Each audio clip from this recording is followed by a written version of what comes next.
मुअज़्ज़ज़ अज़ीज़ान मन, देखती आँखों और सुनते कानों को मेरी तरफ से अस्सलामु अलैकुम।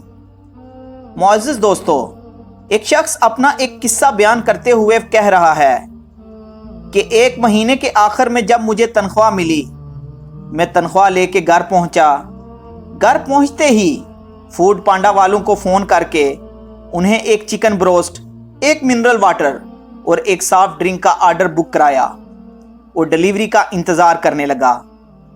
कुछ देर बाद ही कोई 21-22 साल का एक प्यारा सा नौजवान राइडर मेरे दरवाजे पर पार्सल के साथ मौजूद था।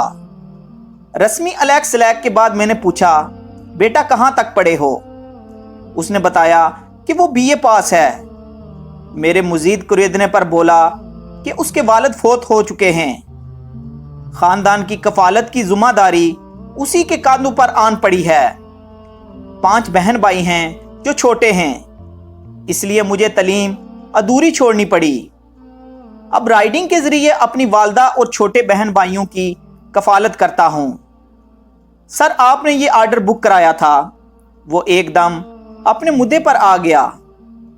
मैंने जेब से बटवा निकाला, 480 रुपये का बिल अदा किया और पर्स में से मजीद 1000 रुपये निकाल कर उसकी हथेली पर रखते हुए कहा, बेटा ये आर्डर मैंने अपने लिए नहीं बल्कि आपके लिए बुक कराया था।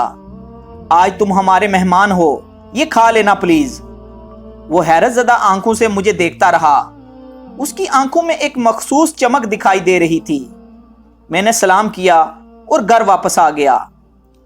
मुअज़्ज़ज़ दोस्तों, फूड सप्लाई राइडर्स की अक्सरियत की यही हालत होती है कि वो हालात के मारे ये नौजवान कोई माकूल मुलाजमत ना मिलने के बायस शदीद माशी मुश्किलात से परेशान होकर अपने अहले खाना की कफ़ालत की जिम्मेदारी उठाने पर मजबूर होते हैं।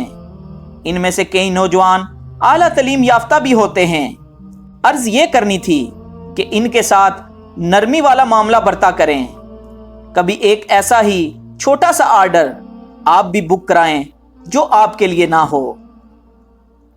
अल्लाह ताला से दुआ है कि अल्लाह ताला हमें हमेशा दूसरों की मदद करने की तौफीक अता फरमाए। आमीन या रब्बल आलमीन। मुअज़्ज़ज़ दोस्तों, उम्मीद करता हूँ कि मेरी आज की ये वीडियो आपको ज़रूर पसंद आई होगी।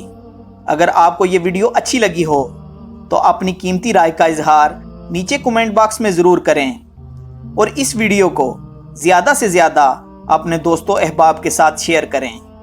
शुक्रिया, जज़ाकल्लाह खैर।